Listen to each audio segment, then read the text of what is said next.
ఈ గొర్రెలు ఏం చేసినా ఒకసారి చూడండి.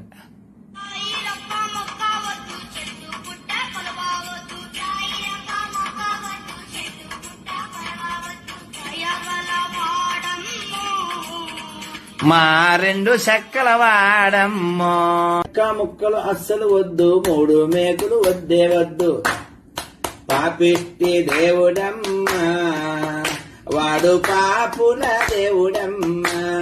ఎరా రాదా, ఒకసారి పాడు చూడు, దెమ్మ తిరుగుతుంది. ఎంత మోసగాడి వయ్యా శివ, నువ్వెంత వేషగాడి వయ్యా శివ, ఎంత మోసగాడి వయ్యా శివ, నువ్వెంత వేషగాడి వయ్యా శివ. అంత మోసగాడు అంత వేసగాడు కాబట్టే మీ మతం మోసం వేసమనే ఆ చిట్టి తల్లి అలా పాడిందా పాట. ఒరే రాదా, ఎందుకురా నీకు ఈ బాధ?